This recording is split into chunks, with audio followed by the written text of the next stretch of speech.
Welcome back to my channel. So for today's video, ito yung unang-una nating vlogmas ngayong December. And ano nga bang gagawin ko ngayon? So before tayo magsimula, I just wanna say Merry Christmas sa inyong lahat at sana maging masaya ang Pasko natin at hindi maging malamig. So sa lahat na magsusubscribe at sa lahat na mag-like, hindi maging malamig ang Pasko dahil magkakaroon sila ng kayakap ngayong parating na Pasko. Oh, mag-like na yan, mag-subscribe na yan.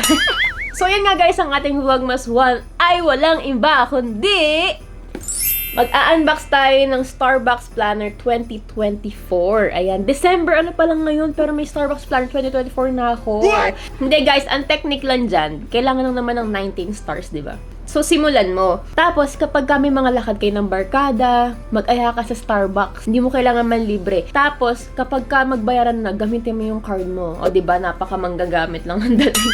Hindi, kasi minsan naman yung mga friends mo, hindi naman sila nag-iipon ng stars. Minsan naman, kung may nag-iipon dun sa friend mo, pwede naman kayo maghati ng stars, diba? Para mas madali, para hindi masyadong malaki yung gastos. So, without further ado, let's get started. Simulan natin ng tama ang taon na to, guys. Nabuksan ko na to kagabi. So, hindi ito yung first time na unbox ko to.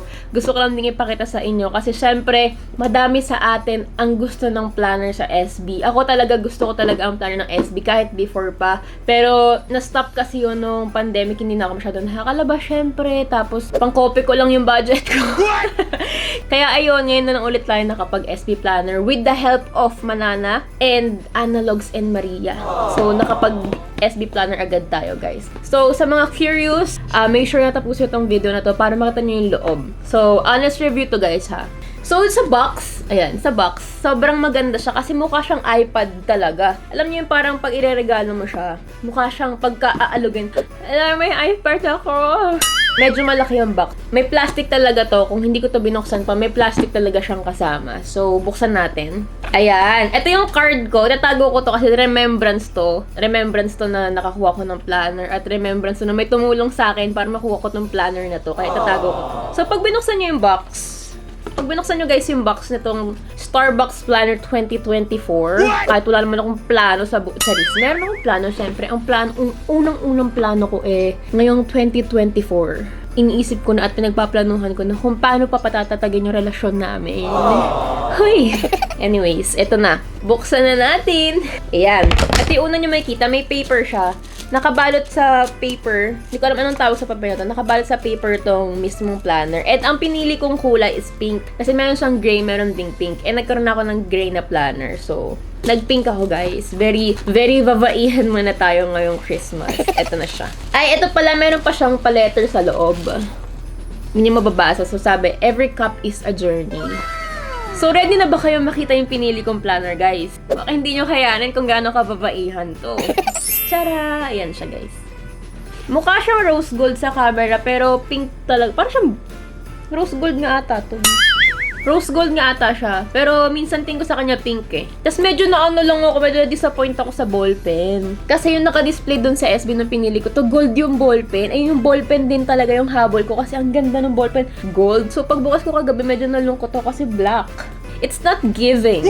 Ang arte. Hindi siya hindi siya nagko-compliment. So, ayun ang planner ng 2024. Ang pinakang lock niya is yung ballpen. So, pag tinanggal mo siya, ma-open mo na yung mismong planner. So, ayan siya. Ma-open mo siya.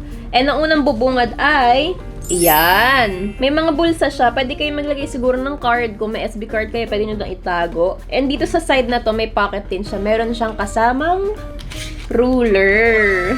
Hindi nyo kaya. May pa-ruler si SB ngayon. And etong mismong planner na to is, ayan, 2024. Ayan, may lalabas unang 2024. And then lalabas tong mga designs. And yan, personal information and kasama yung calendar. Medyo nung nakita ko to, naisip ko na, ay, parang mas maganda yung mga past planner. Parang mas maganda yung mga past planner na nakuha ko. Kasi before, di ba, calendars. Tapos before yung month, meron pang isa pang Ganun doon. May mga square pa siya before pa yung mismong everyday na pages. So, ayun lang. Yun yung napansin ko. Mayroon dito emergency contacts. Ayan, tas design. Medyo plain lang yung mga mismong pages. Kaya nasabi ko na parang mas gusto ko yung before. Kasi noon, before God the Page, may pa-design si SB. Pero ang kagandahan ngayon, mas marami silang extra pages. Kasi diba dati, after nung month na to, two extra pages lang ganyan. Tapos, next month na. Ito, medyo madami siyang extra pages. Yung mga may dot-dot lang. Tapos, meron din tayo ditong stickers. Syempre, hindi mawawala ang pa-sticker ni SB. Pero hindi ko naman to nagagamit. Kasi nanghihinayang akong gamitin. So, nilalagay ko lang siya dito. Sinisipit ko lang siya. And ito, medyo naguluhan ako kung ano to. Sabi ko, hala, para saan to? Ang una kong naisip, pala may pa-vet card si SB. Kasi diba yung vet card ng mga alaga natin, kung alam niyo yun, yung tinutuping ganyan, tapos pag open mo, makikita mo yung picture ng pet mo, ganyan, tapos kung ilang vaccine. Sabi ko, hala, may pa-vet card si SB ngayon 2024, hindi nyo kaya. Buti na lang medyo nag-research ako kanina. Postcard pala to, guys. Medyo syunga ako sa part na yun. Sabi ko, hala, may pa-vet card si SB, hindi nyo kaya. So, ang napansin ko ngayon sa sa planner na to. Ayan, sa planner na to. Kasi before, yung mga planner before, may mga perk. Merong, kunwari, sa last page, merong, this month, may free kang, 3 cups, or may free ka na caramel macchiato, mga ganun ba. So, ngayon, hindi ko nakita yung perks na yun ni SB. So, ayun lang naman yung laman nitong planner. Sa mga nag-iipon ng stars, if ito yung balak nyong kuhain, planner, ito yung mismo itsura niya. Ayan. May mga extra pockets lang sa likod, hindi ko napakita pala. May mga extra pockets lang sa likod. Ayan, in extra pocket. May extra pocket lang siya sa likod. And, ang maganda ngayon, may collection kasi sila. Hindi lang planner yung pwede mong makuha. Alam ko meron pang bag, meron pang tumbler, may mga keychain, rhinestones, mga ganyan. So, if ever hindi naman planner yung gusto nyo, tapos nag-ipon kayo ng stars, pwede yun yung piliin nyo. And, ang maganda dito kasi, yun nga yung pa-box, pwede mo siyang ipang-regalo sa mga friends nyo, ganyan, or sa family member, ganun. So, yun lang naman yung makikita dito sa Starbucks 2024 planner.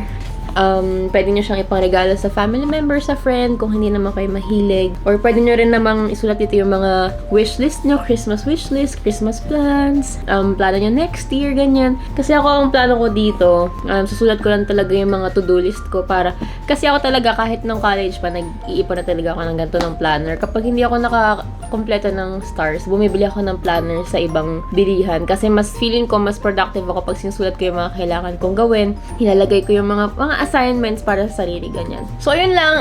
Maikli lang to, very quick lang tong vlog na to dahil mapapadalas ang vlog natin. And it's our first vlogmas for this month. Kaya sana nag-enjoy kayo. And make sure to subscribe and hit the bell button below para ma-notify kayo pag may bago akong video. Bye, guys!